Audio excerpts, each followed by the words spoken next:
Welcome to another episode of the podcast. I'm your host, Knives Monroe, and with me as always is Claire. Claire, how you doing? Hi, I'm good. How are you? I'm doing great. You look delicious, by the way. Thank you. Sorry, I just had to say that again. This is take two. I don't mind. I'm leaving it in. We're talking in this episode about the value of making mistakes.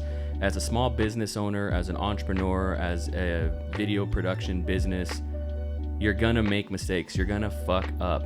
It's inevitable. And so on this episode of the podcast, we're talking about the value in making mistakes. We live in a world, on an Instagram world, where it's the highlight reel. It's everything is perfection. Everything is photoshopped. No one shows you the mistakes in the behind the scenes. No one shows you, hey, I uploaded all this footage in Dropbox and then deleted it by mistake, and so it's gone forever. No one shows you that because it hurts. But best believe you never make that mistake again, right? And that there's the value in it. One thing we talked about off mic was not being alone in making mistakes. I follow a lot of people on Instagram that have small businesses, that have Etsy shops, that have sticker businesses, because that's what I do, right? And they talk about their mistakes, and it's always good to hear, like, oh, they fucked up too, you know? Or they even start there.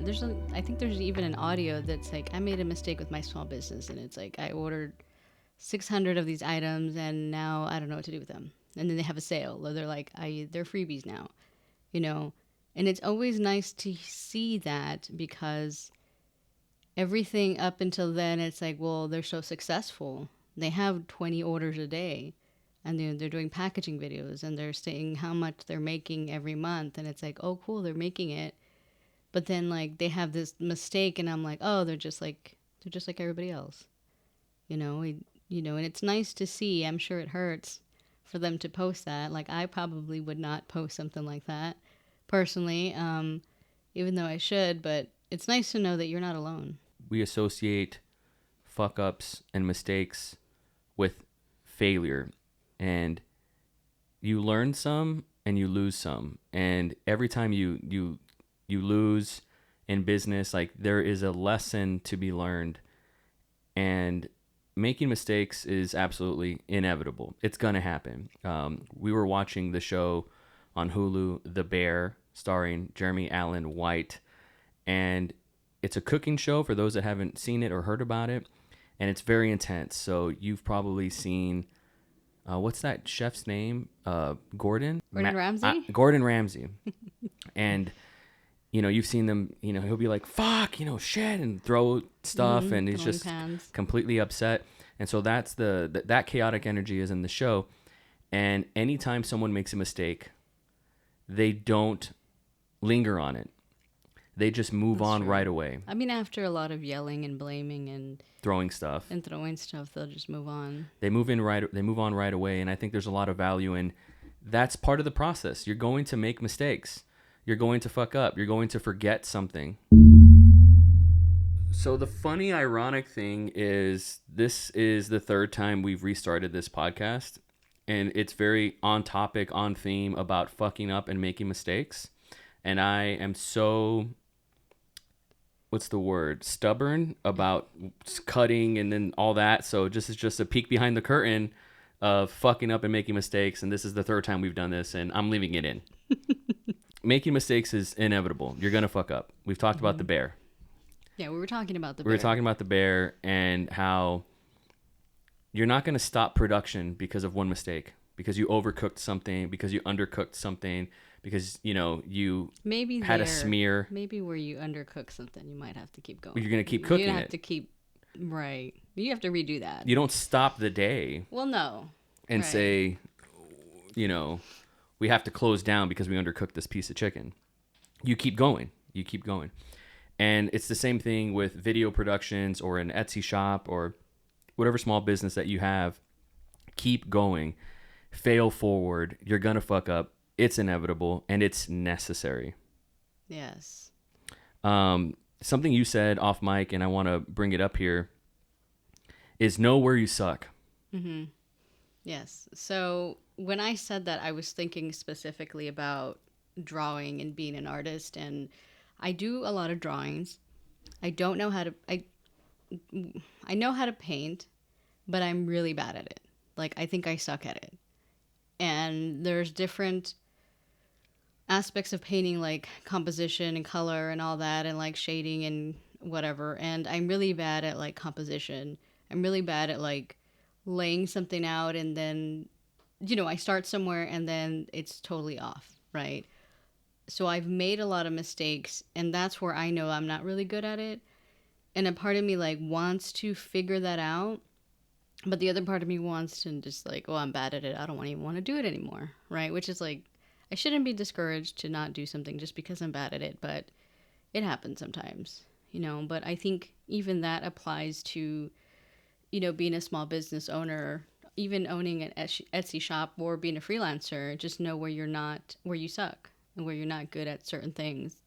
And I think either you figure out how to be better at it, or if you have the money, you pay someone else to do it for you, which is not always the case. And when it comes to mistakes, like I've made the mistake of figuring everything out when it comes to e-commerce, running a shop, SEO, descriptions, uploading photos, picking a product and putting a piece of art or design on it. I made a lot of mistakes in that I've had to learn to do everything when I shouldn't have, because then I don't spend that time running my business and building a business, right? I should have outsourced a lot of those things, and I should have.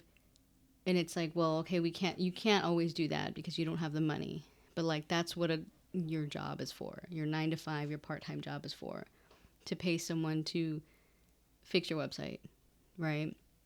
But I didn't do that. And I really wish I did. Like, I'm still in that cycle of, well, I'm going to go and optimize the website. I'm going to go and optimize this and that. And I just don't know how to get out of it yet. But definitely mistakes were made. Mistakes were made, and that's part of the process. That's how you learn. That's how you grow. I think people can apply that into their creativity. I think they can apply it to their business. I implore people, if you're a parent at home, apply it to your parenthood. Like, you're going to fuck up. You're going to make mistakes. I can't tell you how many times as a parent I've had that moment where I'm like, I probably shouldn't have said that. Mm-hmm. I probably shouldn't have done that. I probably shouldn't have thrown that cell phone out the window while I was driving. Probably shouldn't have did that just to make a statement, right? I wanted to ask you top 3 mistakes you've made this year in no particular order that you're glad you made. I'll start. Okay. I said that and I don't have anything, but I say yes to everything. And I say yes to every gig, even if it's going to pay, and I'll say it a cheapy peepy amount. I'll still say yes to the $200 gig. And what the mistakes I've made is not bidding the gig properly and saying yes to it anyways for the experience and for the quick payday. I don't respect that decision that I made, but I've learned from it, and I've learned bid out and spec out the gig properly before you just say yes to something. Mm-hmm. Because why you say yes to something, it's very important. And it's not about, oh, I just want to make more money. It's about, let's do something smart and make the best out of our time. Right. I've made that mistake a lot this year. And it comes from a scarcity mindset, but I've learned a lot from those mistakes this year, and learning how to scope out a project, how to appropriately scope it out and add the value on it, and know what to price out a project. Learning that came from decades of mistakes and fuck ups, instead of just being a people pleaser and saying yes to everything because I was desperate. I mean, one mistake that I've done is that I've learned how to do everything when it comes to a website. You would call that a mistake? Learning how to do it, yes. So yes, I've been on our website, right? We have it on Squarespace, and I've learned how to, the style of it, the headings, how to fix the color, what goes where when you first go to the site, what it's supposed to have, right? And that goes for my other shop too, right? For Rebelist, how to optimize and maximize like the website. And I learned about SEO. I learned about titles. I learned about pricing and photos and all that. And it's so fucking annoying. Like, I fucking hate that I know how to do this shit, you know? And, You're more dangerous because you know how to do this. yes, but at the same time, like, I wish I didn't. Because now I can go back and I'll be like, I didn't do this. Or like I was just saying yesterday, like, I was adding our pages to our website that include services, right? The services that we do. And so I had to duplicate a page, right? IndieDarlings.net. Yes, that one. And if I change something on the current page, I had to go back and like change it in the other one. It's like little mistakes. Like I'm learning as I go, which is really annoying because shouldn't have to spend my time doing that when I could be focused on other things, right? Unfortunately, I don't have the money to spend on someone to fix a website, so I have to do it on my own. Another mistake that I've also made is doing a lot of research. When I was building my Etsy shop, I was researching, I have all these ideas, right? So I was researching other people and writing down what they sell, how much they're selling it for, and kind of comparing two different sellers and seeing. So that way I know how much I'm going to sell something for, like a bookmark or some washi tape or notepad, which in the end, I decided not to do any of that. Like, I spent so much time in, like, the pre-production and the marketing and the research. I just didn't need to do that. Like, I didn't need to do any of that. And I wish I knew how to get from the idea to, like, the production and the actual action instead of, like, getting stuck in this, like, research part. I mean, now I know, right? If I go see something or if I see someone's website and it's, like, they're selling something for, like, a certain amount, I can say that's too much or that's too little. Like I have all this knowledge that I don't really need. It's kind of frustrating because what was it for if in the end I didn't even use it? So when I started out to be a filmmaker, as I was setting up this podcast and putting the cameras and the lights and the audio together, our daughter was here. She was asking me if I enjoyed doing this, and I said yes. Uh-huh. This was my dream when I was 16 years old, was to control the cameras and to paint pictures and to direct. Now I signed up to be a director, but I ended up being a videographer, a producer, a video editor, a screenwriter, and like 40 other things. I don't look at those as mistakes. I look at it as more tools in the utility belt to make myself more dangerous. And if I have any regrets about it, it's just I'm a jack of all trades and a master of none. Mm-hmm. And so I've put a lot of effort in different time and in different years in video editing, or a lot of effort in video production. Now this year I put a lot of energy in the business side, the strategy side. Right.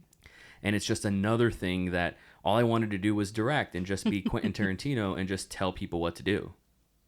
But now I've had to do it. And I don't look at that as a bad thing, personally. No, I don't look at it as a bad thing. But what hurts is the ratio of mistakes have gone up dramatically. And the fuck-ups have gone up dramatically because I made a video editing mistake that a pro probably wouldn't make. Right. I've made lighting mistakes that a pro who just specializes in lighting probably wouldn't have made, and so on.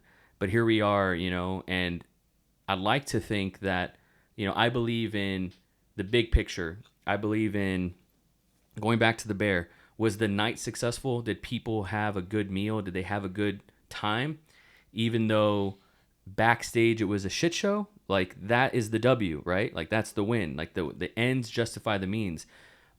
If it's a mistake and you didn't learn from it, if it's a mistake and you didn't get value out of it, then you're doing something wrong.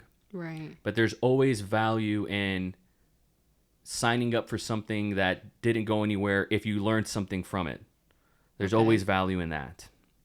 But you talked about knowing where you suck. Yes. Where do you suck? When it comes to what? When it comes to entrepreneurship, business, creativity even.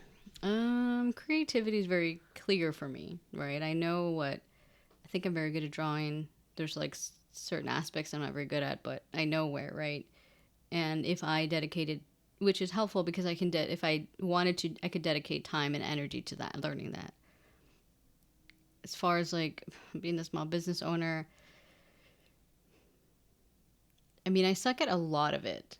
right. Um, I want to highlight that you know that you suck at a lot of it. a lot of it. You know that you do because you've made mistakes and you fucked up and you have gaps in your game that like you Yes. have to educate yourself and you have to learn and learn something from it. And with that comes perceived failure. With that comes I'm not qualified enough to do this. I should have delegated this task, woulda, coulda, shoulda, all that stuff. But knowing where you suck, I think that's a good angle to approach failing forward. Right. I think that's where you need to start. I think everybody needs to, as a business owner or freelancer, you need to evaluate yourself once in a while to say, check in with yourself, like, how am I doing here in this area? Yeah. And make sure that you know that what progress looks like. I don't like the word failure. I never liked that word. Like, I don't, it just sounds so harsh and so like dead end. That's, you're done. So I don't like using it as far as like even in my own life. Like, I don't think I have a failure. I think it's just, I mean, well, it depends, right? If a relationship failed, then it wasn't necessarily a failure. It's just like that relationship was there and that served its purpose for Yeah. anything. The angle where you're coming from is progress focused. Yes. Yeah, Yes. and I don't see it as like I started a business, it didn't work out and it failed. Like, no, like what I don't even like having that word because I don't even, because progress is just continuing and I don't see any stopping point, especially when it's something that I want to do. Because if something did not work out, I just pivot. Like, we've pivoted so many times in this business, in our business, and there's no end to me, that there's no end. So there's no possible way that it could fail. You know, I don't know if you feel that way about the business. Well, we have pivoted a lot, a lot. Every year we pivot like 3 times. Yes. I don't look at that as like a net negative at all. However, lean in to the word failure because there's so much power in failure. There's so much power in losing. There's so much, like, you have to acknowledge your mistakes. Right. And that's how you learn and grow. If you are the type, I'm not saying you are, but if you're the type of person that makes the same mistakes over and over and over again, you're a fucking dork. You know what I mean? You're doing something wrong. Right. Einstein calls that insanity, right? When you're Right. making the same mistake over and over and over again. I'm not afraid to fail fast and fail forward and learn quickly and not overjudge my mistakes. Like, they don't define me, but I acknowledge that failures are failures. Like, I can think of the first quinceañera that I ever filmed, and that was a failure Why do you think it was a failure? because the client was not happy with it. And I can think of other gigs where the client was happy, but I know I didn't do my best, and I look at that as a failure. Okay. You know? So it's very subjective, but you have to take the lesson from it. And that's, the lessons add up. And that's what success and winning looks like. Supposedly, Michael Jordan fucked up a lot and lost a lot. And that's what made him the greatest of all time. So I believe in that. You can't be afraid of looking stupid. Right. You can't be afraid of, the only thing you should be afraid of is not making progress. Definitely. So I guess to wrap up here, what are a few key takeaways in the value of making mistakes? I think that mistakes are helpful because I mean they help you move forward. But you have to realize that. You have to realize that it's for growth and it's for progress and it's to better yourself. Because like you said, if you keep making the same mistake, I mean, what's actually going on there? The more we talk about mistakes, the more I'm just kind of like cringing about it because Really? it's so like, do I want to be thinking about mistakes? I mean, I guess it's it can be a little bit depressing if you think too much about your mistakes. I try not to think about mistakes or like those things that I did I could have done differently. I try Right. not to think about them, but I'm also a type of person that doesn't reflect back much because once I've done a thing, it didn't work out, or even if it did work out, I just kind of keep going. I move forward. I don't even like, what do you call it? Like sit on those thoughts or those ideas or those things that I did. That's good. It's good. You don't want to be that person that made a mistake and then that becomes your identity. Right. And then you're that person that 20 years passes you by because the one got away, or you fucked up, or you shouldn't have, you drank too much or whatever, and that just becomes your identity. You don't want to be that guy. Right. You don't want to be defined by your mistakes either. Right. And that's a conscious choice. I think so. Yeah. I said at the top of this podcast that I'm the king of fucking up. Mm-hmm. And I really believe that. I have fucked up more than anything, and it just makes the victories even better.